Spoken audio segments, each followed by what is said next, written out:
Yes, here we go, you guys. I can't wait to break down this fight. It is going to be the UFC 272 matchup between Bryce Mitchell and Edson Barboza.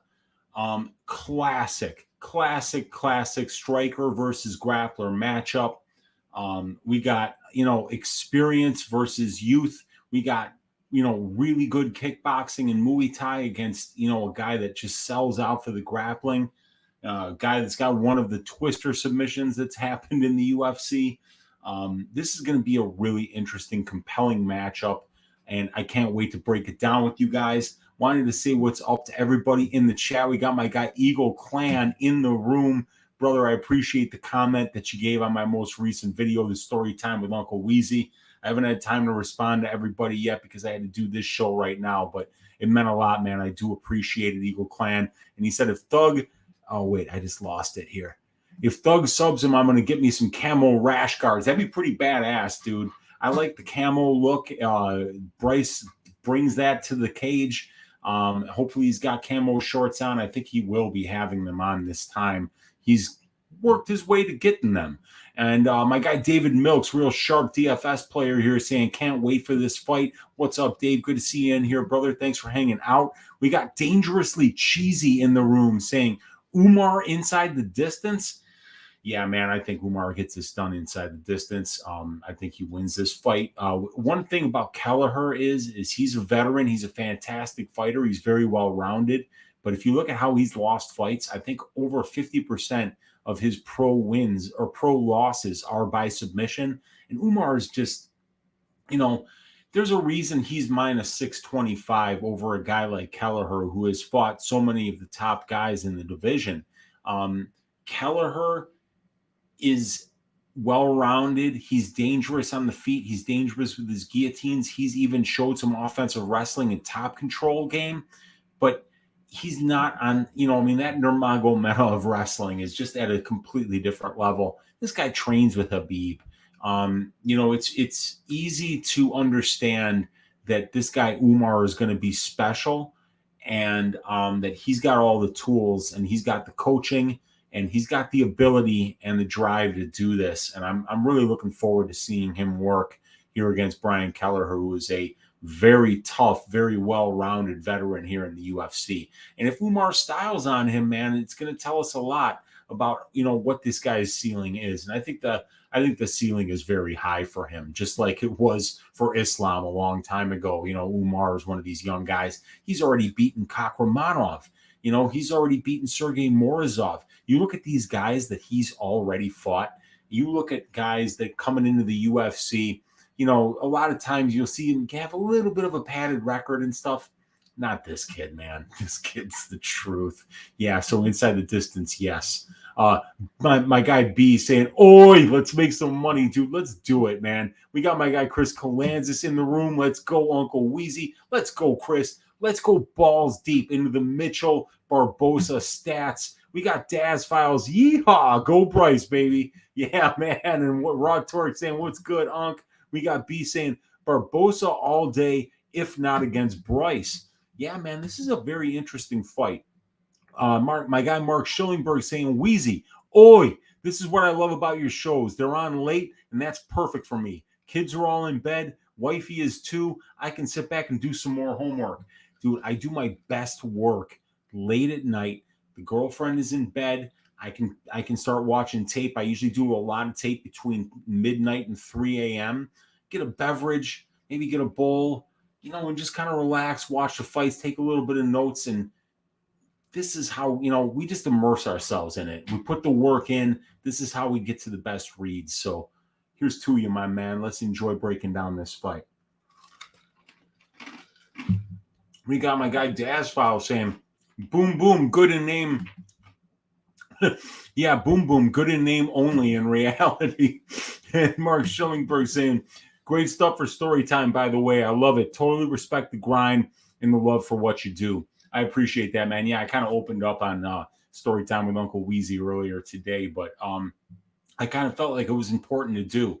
I really appreciate everybody that has helped me get to this point. And that's all you guys, because you watch the videos, because you you fuel the fire that brings, you know, me to the screen doing all this stuff for you guys every week. And you know, I just wanted to let you know that, you know, success doesn't fall into anybody's lap, and I'm very far from being successful in this business. But you know, I wanted to share with you, you know, like just, you know, what it took to get to this point, and that I've dealt with a lot of failure in my life. And when we fail, it means that we're trying, you know. And I mean, you could look at my Bet MMA tips, man. You know, I mean, like this year I'm doing very well, you know, but I'm new to this, you know, so I've had some failures, but I've also had a lot of successes too. And you know, we learn from our failures, we grow from our failures, and we also grow from the successes that we have too, because it usually means when we're successful that it's coming from the hard work and the drive that's behind our work, the passion for what we do. And if we have that, we've got a much better chance to, you know, come out on the other end successful. So I appreciate you guys taking the journey with me. That's why I wanted to share that information with you guys. I hope you all get a chance to watch that and check it out. And you know, and you guys had a lot of kind words from me there too, and I really appreciate that. And B saying boom by guillotine, odds got to be worth it. Well, I mean, I think that some of these Dagestani wrestlers were born in guillotines, and they've just kind of learned how to not breathe or have blood to their brain for extended periods of time while they loosen the grip. Some of these guys, you know, their grappling is just on a completely different level. And Umar is kind of one of those guys, but Boom's got a fantastic guillotine, you know, and he's been around the block. So we'll see how it goes. But Umar's a minus 650 favorite for a reason here. Weezy with the 2-in-1 special today. Actually, the 3-in-1 special, as I also was on Pub Sports Radio at 6 p.m. doing the DFS show with my guy Brady, Luke, and Monk. We broke down this UFC 270 card, 272 card from a DraftKings perspective. So yeah, man, hard at work today, but this is what we do. When we love our job, man, we work hard. And we got the Cuban assassin in the room saying Bryce and Keith Peterson need to hit that moonshine and hand-rolled tobacco after the fights. I believe that they will be doing a little bit of both. I get the feeling, you know, that Keith Peterson and Bryce Mitchell would have fun together, man. And if I was allowed to be in that group, I'd want to hang out with those cats too, man. Dude, I remember, if you guys watch The Ultimate Fighter, like there's like this scene where Bryce Mitchell's like, I'm bored. I'm going to make a bow and arrow. And he just goes out in the backyard with like a buck knife. And then he comes back and like he creates a bow and arrow out of just like carving shit off of a tree and then getting some kind of natural stretchy thing to, and then he starts whittling arrows and then he's shooting them accurately.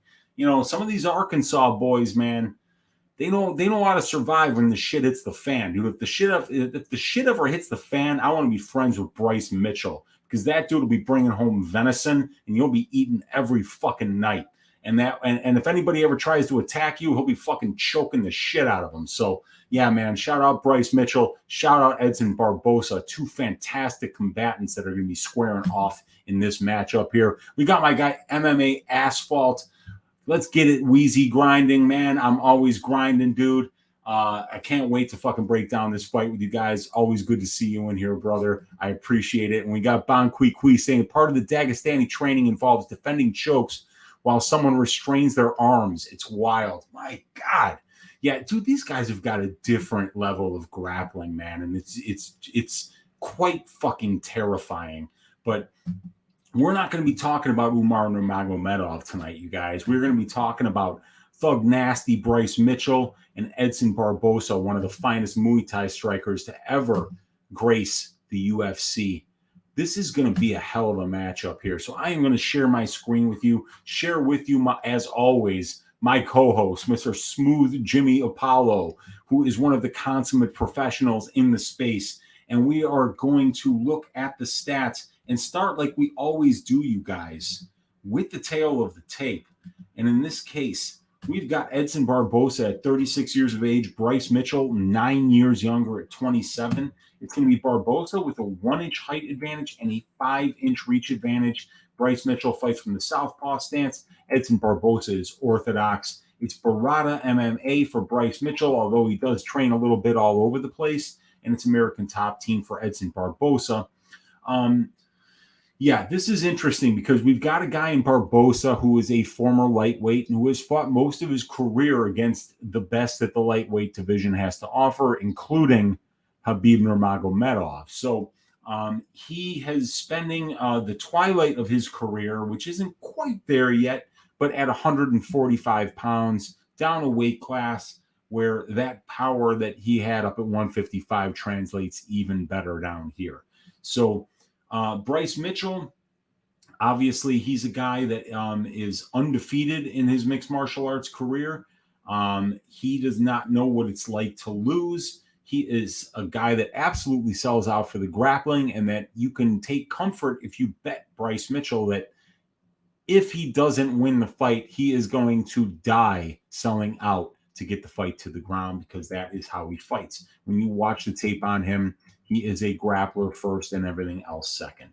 But in the pro experience, obviously, Edson Barboza is going to have a massive, massive edge here, you guys.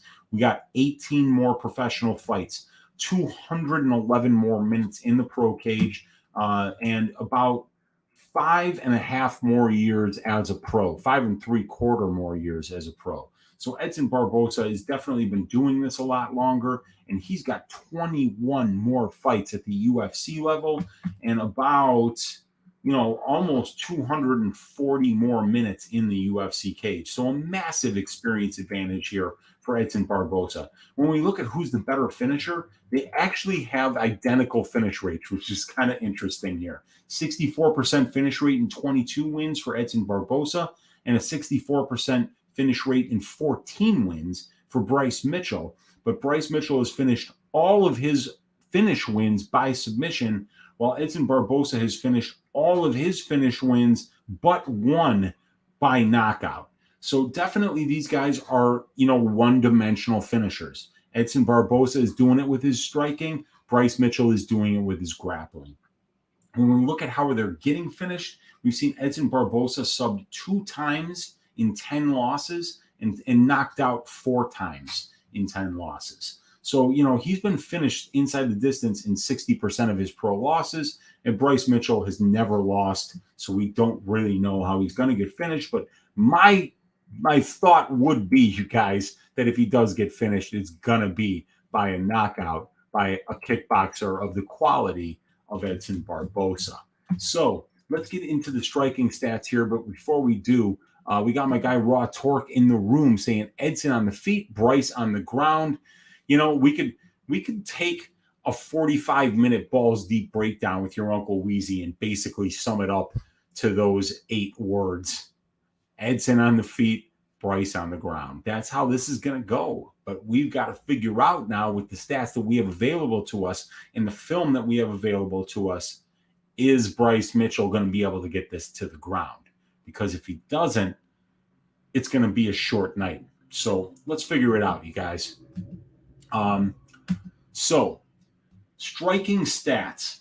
We are going to see over a very large sample size here for Edson Barboza. That sample size is 26 UFC fights. That he's landing 4.11 significant strikes a minute and absorbing 4.19. He is throwing a little bit less volume than his opponents, throwing 9.31 per minute, and his opponents are throwing one more significant strike attempt per minute than Edson is at 10.3, 44% striking accuracy, and he has landed 13 knockdowns in 26 UFC fights. So that is an absolutely fantastic amount of knockdowns there. That is averaging out to 0.7 knockdowns per 15 minutes. The striking defense sitting just a little bit south of 60%, and he has been knocked down on 0.4% of the significant strikes that have been absorbed by him. So that is 5 knockdowns absorbed in 26 UFC fights. That averages out to 0.25 knockdowns allowed per 15 minutes. Bryce Mitchell has been efficient here. The striking ratios are better at 2.28 absorbed and only 2.28 landed and only 1.46 absorbed.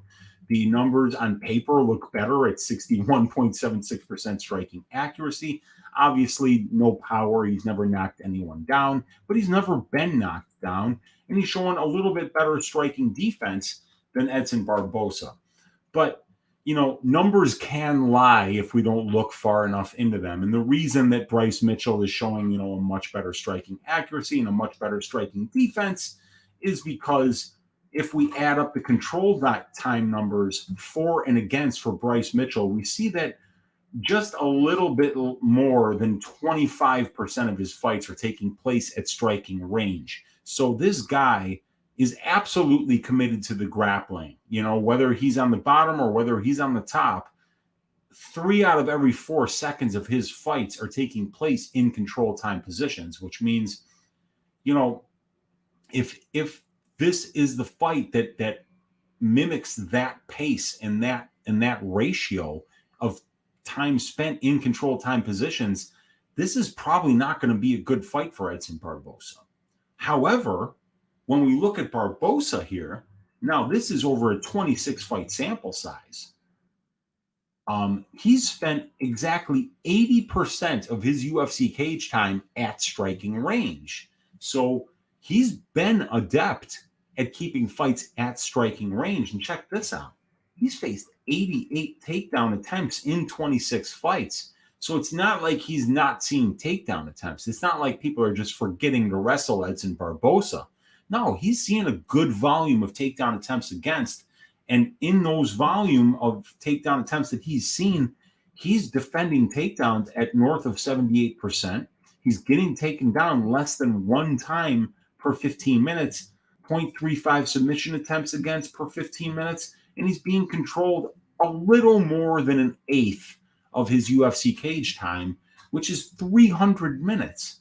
So, you're talking about like 39 minutes, maybe 40 minutes of control time allowed on 88 takedown attempts and 19 takedowns. So it's important to remember here on those 19 takedowns, he's being controlled 2 minutes per takedown. So if you are able to get him down, you can win minutes there. The question is, are you going to be able to? Well, that's what we got to figure out, you guys. Let's see what you guys are saying in the chat here. Then we'll get into these strength of schedule stats. We've got Raw Torque was saying Edson on the ground, Edson on the feet, Bryce on the ground. Bonquiqui is saying too close to pick. I lean Edson, hard to take down, but harder to keep down. And Bryce tries to attack submissions too much when he gets takedowns. Yes, he's very aggressive with his offensive grappling. And when he gets you down, he wants to finish. He's going for arm triangles. He's going for twisters. And he's trying to get your back. So, yeah, absolutely. Very aggressive grappler. Raw Torque saying Edson survived Khabib. I think he can weather Mitchell. That's a very good point. Bout Better saying, yes, but Khabib won that fight. Yes, he did win that fight. And he won it dominant fashion, just like Kevin Lee did. But we got to remember, Kevin Lee is a borderline 170er who is fighting at 170 now, and that Khabib Nurmagomedov was a big 155er. This is at 145 pounds. So potentially, and Edson Barboza is saying he's walking into the cage at the same weight that he did when he was cutting to 155. So, this is going to be a different test. But, there's a lot of guys that are already big featherweights. Even, Philly's kind of a big featherweight, but Bryce had no problem controlling him for, an extended period of time. So, this fight really does come down to, whatever side you're betting, you're basically saying to yourself, I either believe that Edson Barboza is going to stop the takedowns of Bryce Mitchell or he isn't. And if you say that he isn't, you're on the Bryce side. If you say he is, you're on the Edson side. It's that simple. And Bonquiqui saying, yeah, but it's Khabib. And there were moments where half the round they were on the feet. Yes, that's very true. And Khabib pressures a lot. And Mark Schillingberg saying, I think Edson picks him apart from range. Well, he's going to have to if he wants to win this fight for sure. But, something that I like to do, you guys, is talk about takedowns. So the takedown attempts, we've got 30 takedown attempts in 5 fights from Bryce Mitchell, which is 6 takedown attempts. So I've seen more guys that, like, for instance, Colby Covington, right?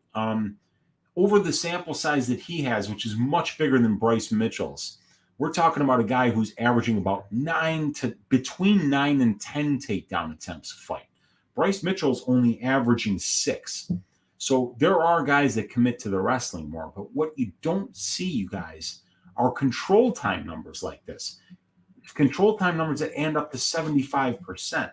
So when you think about it, you can't really get a takedown if you're already being controlled or controlling your opponent. So let's look at takedown attempts by Bryce Mitchell, which there are 30 of them, and let's strip out all the time that he already spent in control time positions, right? And that's almost 75%. 75% of 64 is 32 and 16 is 48. So 64 minus 48 is 16. In 16 minutes of fights being at striking range in Bryce Mitchell's 5 fights, 16 minutes, this guy has attempted 30 takedowns. And his opponents have attempted 12. Right?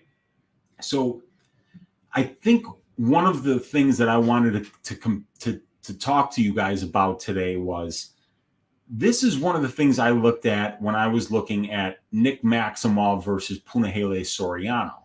And I was saying that, it's not so much the guy's wrestling pedigree, because Soriano is also a high-level wrestler. It's the commitment to the wrestling that matters, because if you commit to it, you can break somebody. Whether or not you're getting the takedown attempts, especially somebody like Edson Barboza that needs space and distance to be managed in order to be successful, because he's not successful in the grappling exchanges. Edson Barboza has not subbed anybody in the UFC, and he's won 16 UFC fights, 16 of them. Never subbed anybody. So is Edson Barboza going to use his grappling to win this fight? No. He's going to use his defensive grappling to keep the fight on the feet so that he can maintain distance and win the fight that he knows how to win, which is on the feet, striking, kicking to the legs, kicking to the body, landing those bees to the face. Because, dude, this guy, he hits so hard. But Bryce Mitchell is absolutely committing one every 30 seconds that he's on the feet. He's attempting a takedown. So it's not the fact that I think Bryce Mitchell needs to be as good of a wrestler as Kevin Lee is, up a weight class or up 2 weight classes. I don't think he needs to be as good of a wrestler as Khabib Nurmagomedov. I just think he needs to commit to it more. I just think he needs to absolutely sell out for the wrestling. Because if he does that, and he does that for 15 consecutive minutes, it's going to be very difficult for Edson Barboza to find the space and the distance that is necessary to land the shots that he needs to knock out Bryce Mitchell. So that's what I'm talking about here, you guys. So let's talk about what you guys are saying here. Bon Kui say, and there are moments where there are half of them on the feet. Mark's saying, I think Edson picks him apart from range. Raw Torque saying, I want to like Thug, but I just can't wrap my head around his QAnon space laser theories. Dude seems a little bit Colby-ish. Yeah, you know what? He does seem Colby-ish because they both commit to the wrestling, and that's something that they do very well, and they dominate when they are wrestling. And that's what this fight is about. It's about commitment to wrestling. And that's what I think is going to be the X factor here for Mitchell. But if he doesn't do that, or if he's unsuccessful in the wrestling, it's very easy to predict what's going to happen here, because Edson Barboza's at a completely different level on the feet. It just comes down to what you guys think is going to happen when Bryce starts shooting in for those takedowns. And Bon Kui saying, I don't know how Bryce is a bigger favorite now than he was against Philly. And that is an excellent point. When that was 1-1 going into the third and Philly started accepting the takedown, this is Bryce's toughest challenge to date. Yes, it is. Absolutely. And Philly is not even as dangerous of a striker as Barboza. And that is saying a lot, because Andre Philly is a very, very dangerous striker. And he's been winning fights with that striking, mixing in the wrestling here in the UFC for a very long time and against high-level opponents. So, yeah, that's an excellent point. And that's why this is such a hard fight to pick, because it really does come down to how you read the grappling exchanges taking place in this fight. Ranked opponent saying, I got Bryce by sub. Yeah, man, and that's how he wins fights, dude. Bryce has won 64% of those 15 wins by sub. So that means 9 of 14 wins inside the distance. Raw Torque saying, oh, yeah, we already saw that one. Yeah. And then, oi, better late than never, says my guy Chris for the Love MMA. Good to see you in here, Chris. Always appreciate your support, brother. Good to see you, man. And we got About Better saying big octagon, which helps Barboza maintain distance. Very true. Very true. Don Quiqui saying Bryce needs to fight like Khabib did. Stay in his face and constantly shoot. That way, Edson can't find the range for the kicks or the knees. And really, that's what he does. When you look at Bryce, the striking's serviceable for the UFC, but he's never going to win a fight with the striking. He uses the striking to set up the wrestling entries. And boy, there's really nothing more that you can ask for somebody that depends on their wrestling to win. When I see somebody fall in love with their striking when they are a wrestler and a grappler first, it's fucking infuriating. And even a guy like Justin Gaethje, where he could have won so many more fights in his career if he just decided to trust his wrestling and mix it in, knowing that he wouldn't have to take damage if he was able to use his offensive wrestling, but he refuses to. He's comfortable striking and bringing people into the deep water, and he's thriving there. He's very good at it. But, when you're retired from mixed martial arts and you have to deal with the consequences of the decisions that you made in the cage and how you played your defense, I think it's the guys that mixed in their wrestling and really valued, how important it was not to take damage at this level that are going to have better lives when they get older. And Bryce Mitchell is one of the guys who is only absorbing in these 64 and a half minutes he's been in the cage. He's only absorbing 1.5 significant strikes a minute. So there's a very high level of fight IQ that it takes to drive a pace like that and to fight in a way where you're going to be defensively responsible by not absorbing strikes. And Bryce does that very, very well, you guys. And people talk about political opinions and all this shit. I throw that out. I don't give a fuck what anybody's political opinion is. I want to know what their IQ is when they step into that cage, because that's where we make our money. So separate the political opinions of these guys from the decisions that they make in the cage. The only thing that you care about is that they're making smart decisions in the cage. That's how we cash bets, brothers. Let's see here. We got Barboza is good in the clinch. He avoids takedowns and exits with some attacks. Dude, he's not good in the clinch. He's awesome in the clinch, dude. My God, the elbows, the knees. He is absolutely fierce there. That Muay Thai base. If he gets Bryce in that clinch and Bryce isn't able to change levels and try to get takedowns, he is going to get carved up like Tony Montana's cousin, Angel Fernandez, in the shower in Scarface. That's how badly he's going to get carved up if he waits and lets Edson do his work on the clinch. About better. You're absolutely right about that. We got Chris for the Love MMA saying, yeah, besides Khabib, Barboza does have good takedown defense. And against, Danny Castillo and the other fight that Kevin Lee. But, those guys are 155ers. This is at 145. It's going to be very interesting. But, the thing is that Bryce is going to be going for it over and over and over again.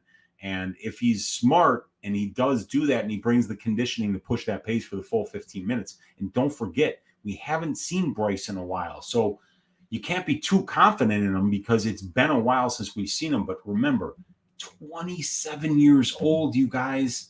This guy could be making improvements in leaps and bounds, and he's already been fighting smart fights with a grappling heavy game plan, and he's undefeated in 14 professional fights and even had some decently tough competition on the regional scene. So I'm pretty high on Bryce Mitchell's ability to maybe get to the top of this division, to use that grappling heavy game plan to win a lot of fights. And Edson Barboza is the kind of guy that will wilt if you successfully execute the wrestling heavy game plan.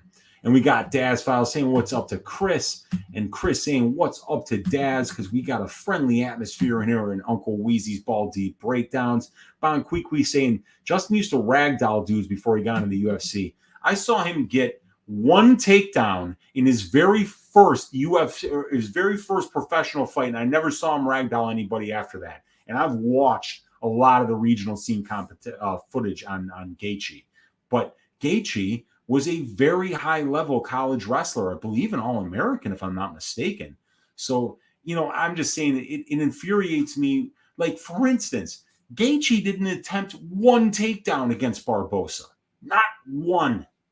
And you would have thought, man, dude, if you're fighting Edson Barboza, try to take this guy down. But he marched him down. And he showed us that with pressure, you can always make a kickboxer uncomfortable, and that's exactly what Bryce Mitchell does. He brings pressure. He uses that striking to set up the takedown attacks. The Cuban Assassin saying Bryce is going to let Edson down in under a minute, and Bryce is going to get Edson down in under a minute and keep him there. If Kevin Lee did it 4 years ago, Bryce can do it. I think he might be able to do it, but Edson Barboza, we got to remember this is another step up. He's taking another step up the ladder here. The Philly fight was a really impressive performance. The Rosa fight was a really impressive performance. But this is another step up. We can't just assume he's going to take it. But if he does, that's how he gets it done, Raw Torque. You're absolutely right. Cuban Assassin, you're absolutely right. And Raw Torque is saying, does Bryce have access to the same training partners that Edson has? He seems a little isolated at Barada. Yeah, I know, he does travel around, and I know that he gets in his wrestling practice with the University of Arkansas Little Rock. But yeah, Bryce is a bit of a vagabond. I think he does train in other places as well. I remember one of the commentators alluding to that when I was watching the UFC footage on Bryce Mitchell before the breakdown tonight. So yeah, man, he's not just working at Barada, but Barada's got him to 14-0 so far. And here he is fighting Edson Barboza. So we'll see, man. Chris saying Gaethje is just a man of pure violence. Love watching him fight, dude. I love watching Justin Gaethje fight. But like as a gambler, I wish he mixed in the wrestling, because he'd be the kind of guy I'd be laying max bets down if I was like, not only is this guy going to win moments, but he's going to win minutes too by mixing in that wrestling and showing fight IQ. But he shows a different kind of fight IQ. He realizes that he's a bigger gamer than his opponents, and he realizes that he can rely on his chin and those low leg kicks and the pressure and the volume, and he knows and he has confidence that he can break his opponent. We've seen him do it over and over and over again. Gaethje is just a man of pure violence. That's the quote from Chris for the Love MMA, and he is dead on. Level. Yeah, and MMA Asphalt say, I keep going back and forth on this. Me too, dude. I think Bryce can eventually get the takedown in 15 minutes, but Barboza's striking is just so damn good. Yeah, if this takes place for a long period of time at distance, it's going to be Barboza. Daz File saying he can wear whatever hat he likes. And John Kane saying, Weezy always grinding, respect. Bryce to win in round 3 or points is plus 185. I like that because, it's going to be definitely, like you say, like Habib didn't even sub Nurmagomedov. So, for Bryce to try to do it in 2 rounds would be tricky. He is the kind of grappler that can submit people, but round 3 decision at plus 185 is a very good look. I appreciate that. I'm going to take a look at that. MMA Asphalt. So will the drill incident impact Bryce's comeback? Drill incident? Oh, did he get injured with something? I don't know about that, MMA Asphalt. Maybe you could elaborate on that, but I don't know what the drill incident is. Danny Lopez saying, I get he can level up, but he's not training with high-level partners. Yeah, that does seem to be the truth, Danny, for sure. Bon Kui saying, I thought he was slamming dudes in WSOF. I don't remember that. I don't remember ever him getting takedowns against Palomino, but maybe I'm wrong. He might have been, but I remember watching his very first fight, and I think it might have even been against Kevin Kroon. And he just picked up Kroom and fucking slammed him, and it was over. He won the fight with the slam. And then I was like, oh, dude, this guy can wrestle. And I watched the rest of the table like, where's the wrestling? Why isn't he wrestling? So, but he's so much fun to watch. King Bicky saying, yeah, and I might be right, Bonquicree. You might be right about that, man. I might be wrong. King Bicky saying, I think it's too much too soon for Bryce. Barboza has veteran status at 155. Yeah, and this fight's at 145. About Better saying, yeah, Bryce trying to be world-class training in the trailer park. Even Khabib left Al Ranchero. Yeah, he did. True. And he went over to AKA. Daz File saying age difference. Being the 9 years younger guy is a big deal. About Better saying Bryce did go to Elevation with Gaethje. Yes, he did. He was training there. Yes. Strickland Burner saying Bryce will sub Edson. It's a possibility, man. There's no doubt. About Better saying, but some like Stipe and Adesanya well have done with one team. Yeah. Some guys stick with one team. Other guys are vagabonds and go all over the place. It works for different people. About Better saying Conor became champ as well with one gym. Yes. Strickland's Burner saying, but it doesn't matter to him that much. I mean, it's hard to know if it matters or not. Bryce drilled his nutsack. He drilled his nutsack? What? What? With a fucking drill? Into his sack? How does that happen? That can't. No, come on. There's no way you could fucking put a drill bit in your nutsack. And let me tell you something. I can be clumsy. Like I can barely hang a picture. If I put a drill into my own nutsack, like I'd probably like just detach from the world. I'd be so disappointed in myself. I don't know if I'd be able to recover from something like that. And I've failed a lot. So I mean that just seems really weird. He almost drilled his nuts off. He pierced his ballsack with a drill. How do you do that? How do you do that? Oh my God. We might be getting an Arkansas Cat 9 twister. Bryce put a drill in his pocket and it turned on. Oh my God. Wow. Oh my God. I came on the air and didn't even know that Cain Velasquez had shot anyone last night. So like I gotta start like just watching something besides mixed martial arts for like 15 minutes a day so that I catch up on some of the other things that are happening in the world. I can't think, and that's why I got the best chat in the world. They can catch up their Uncle Weezy when I miss out on golden details like this. Thank God he'll be having a steel cup over that tender sack of his. He drove himself to the hospital. Man, that guy's a born fighter. My God, man. Google it. It's crazy. Yeah, that is crazy. I can't believe I didn't hear that. My ball sack hurt reading that story. Oh my God. He's another level stupid.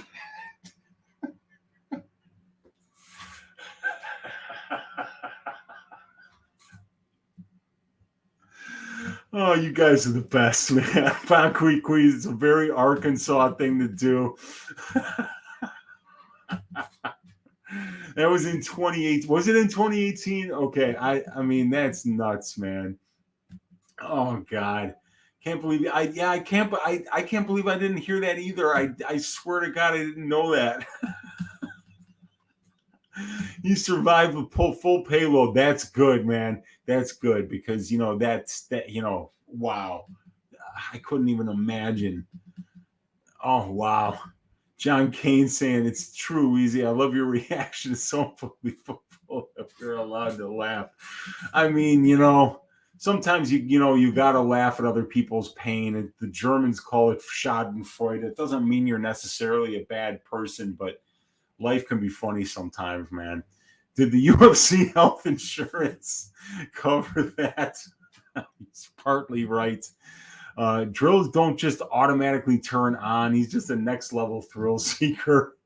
Bryce is way too flat-footed. I feel Barboza has always been praised on his takedown defense. No, I mean, like, look, you guys, but Edson Barboza's takedown defense, is 78% over an 88 takedown attempt sample size, and he's been held down for just a little over an eighth of his career. So, for a guy that's as good striking as him, if he keeps his fight striking for 80% of the fight, I mean, it's Edson Barboza is going to look minus 300 probably. Unless Bryce just gets him down and just immediately is into a submission like Maria Agapova over Sambita Mazo, but I don't see that coming. But, you know, it is very important here to look at these strength of schedule stats, you guys. We've got Edson Barboza has faced the better brand of competition with a 1.53 win-to-loss ratio to Bryce Mitchell's 1.13, and we see that the opponents that Bryce is facing are half as experienced as Edson Barboza. So, and even in the wins, you know, Bryce is beating guys with winning records with an average record of 3.4 and 3 with 6.4 total fights, but Barboza's beaten guys with 7.2 wins and 5.06 losses, 12.25 total fights. And when you look at the average guy that beats Edson Barboza, they have almost 10 UFC wins, 5.5 losses, 15 total fights, and a 1.7 win-to-loss ratio. And when you look at the last 5, Paul Felder, Dan Ige, Amir Khani, Burgos, Giga Chikadze, comparison to Andre Philly, Charles Rosa, Matt Sales, Moffitt and Diamond. Moffitt and Diamond are both damn good fighters, and those were really good, very close fights. Bryce Mitchell could have lost either of those, but he's been dominant since. I guess we got to figure out, you know, whether you guys think that Edson can keep this standing or whether Bryce, you know, can get this to the ground. Now, let me refresh the best fight odds page here, and we've got Bryce Mitchell sitting. The best that we can find him is at Caesars at minus 155. And we've got DraftKings Barboza at plus 145. The fight doesn't go, oh, shit, I should have had this goddamn banner on the whole time.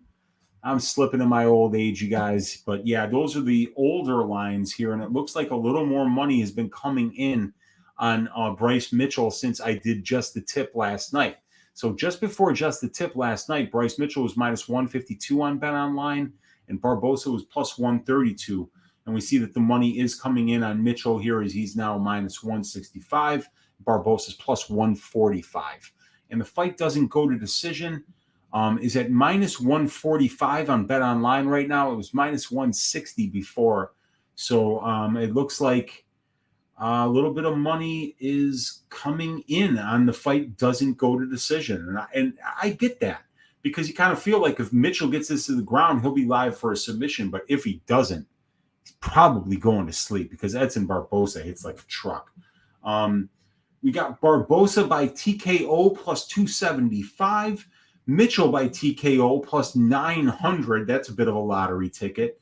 We got Mitchell by submission sitting here at about a 33% implied probability at plus 200, and then Barboza by submission plus 2,300. You could put the kids through college if you hit on that one with a good bet, but it's not very likely. We think he's going to probably be avoiding the ground like it's lava. The Mitchell inside the distance prop sitting at about plus 165. Barboza inside the distance, maybe about plus 250 to plus 265, you guys. Excuse me. So, yeah, let me get a sip of the Paloma here. Wet my whistle because I've been talking so much today. But, you guys, I think I'm going to be picking Bryce Mitchell to win this fight. And it's not that I don't believe in Edson Barboza's striking. It's that I believe in Bryce Mitchell's commitment to selling out for the wrestling. And that if he does it and he commits to it long enough, eventually he's going to get to dominant positions where he could potentially finish the fight.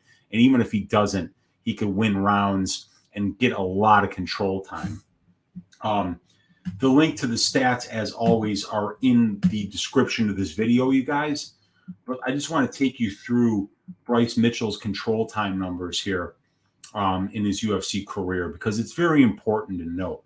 You know, that commitment to wrestling that I talk about is so important, because there's no good in being a dominant grappler and wrestler if you're not shooting takedowns. But, you know, when guys like Bryce commit to those takedowns, we can see that it pays off. So here's Bryce Mitchell's career stats: 5-0 in the UFC, you know, 14 out of 30 takedowns. But look at the control time numbers, you guys.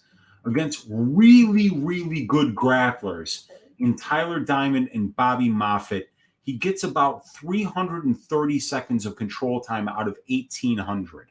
So that would be just under 20% control time. And he yielded a lot of control time against these two fantastic grapplers / wrestlers. Now watch when he's fighting guys that aren't great wrestlers, that aren't known for their defensive grappling. Matt Sales, he controls 90% of this fight on the ground. On Charles Rosa, a Brazilian Jiu-Jitsu black belt, who admittedly has horseshit takedown defense, but still 771 out of 900. So that would be, that's over 80% control time, and then over 66% control time against the guy in Andre Philly who's been wrestling over at Team Alpha Male for the last 10 years. So he's absolutely been dominant. In these last 2,060 seconds of cage time, he's gotten over 1,500, probably closer to 1,600 seconds of control time. That's almost 80%. You cannot ignore that. And Barboza, when he loses, let me just highlight the losses for Edson Barboza here over his career, you guys. And by the way, he got robbed against Dan Ige. There's no fucking way that he lost that fight. But let's just look at these 7 losses here, right? Control time allowed 41-0.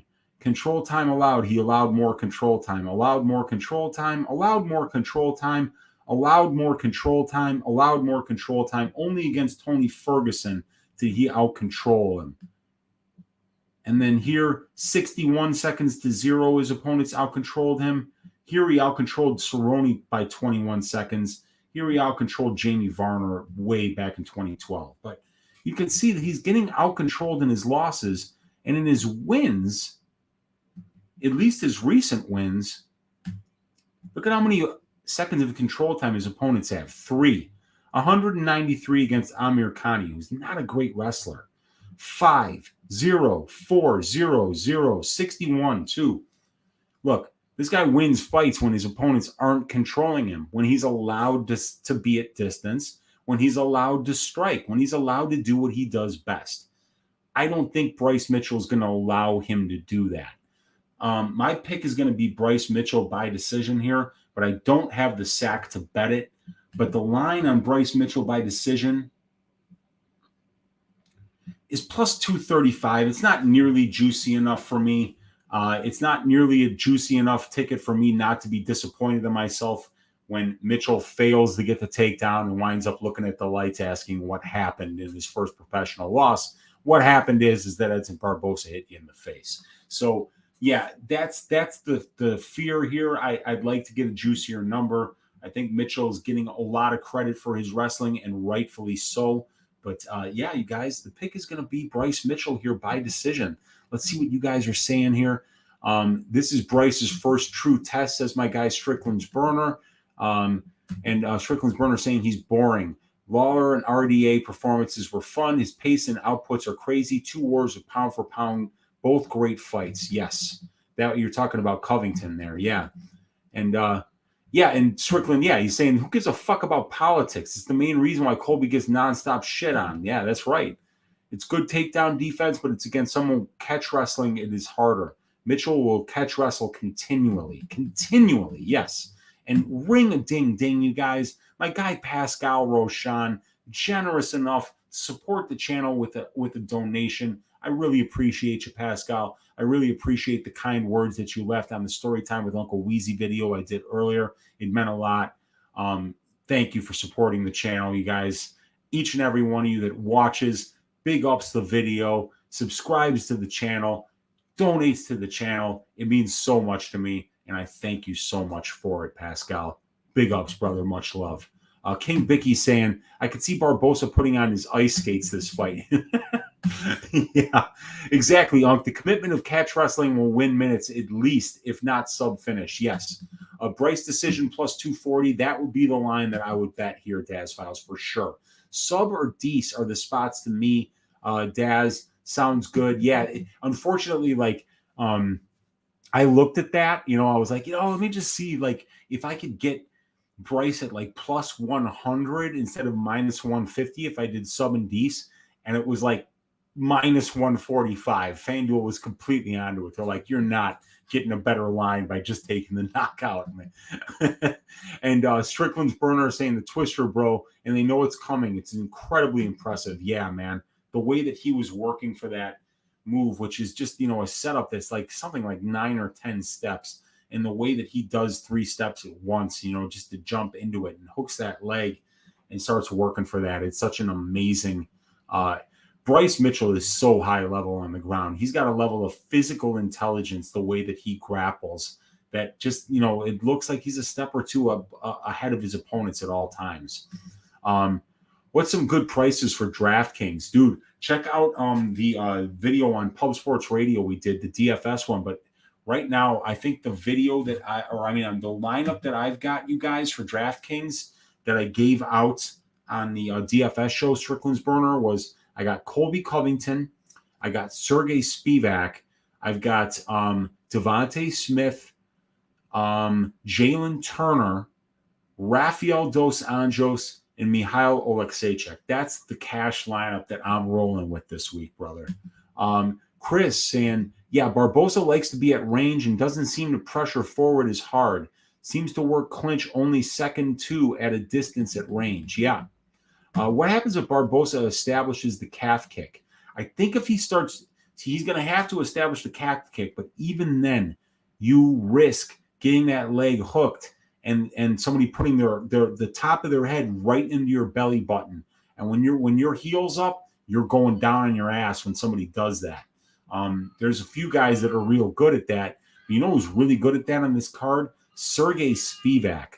Go back and watch that Tai Tuivasa fight. He catches like 3 kicks, and every time you catches the kick, you put your head down and you just charge forward. There's no way it can be stopped. So Edson Barboza might not be able to go with the kicks that he usually does with the same commitment for fear of being taken down when he throws them. And I think that's an X factor in this fight, you guys. Silky B saying, you're the man for joining us, Silky B. Appreciate each and every one of you guys for hanging out on a late Wednesday night for a balls deep breakdown on the Edson Barboza Bryce Mitchell fight on UFC 272. You guys, let's stack cashed tickets like flapjacks for UFC 272. God bless each and every one of you for hanging out for this episode of Balls Deep Breakdown. Check out the story time with Uncle Weezy that I did earlier today on my channel if you haven't seen it yet. The links to everything that I've done earlier in the week are in the description of this video, as are the link to the free stats. Love each and every one of you guys for hanging out with me. I will see you next week for the next card, because I'm going to start grinding late night tonight, getting these stats ready for next week. And you can count on me being back with more content for whatever UFC Vegas 50 it is next week or something like that. I'll be back. But thank you guys for hanging out. I'm going to finish up my Paloma and get some much needed sleep.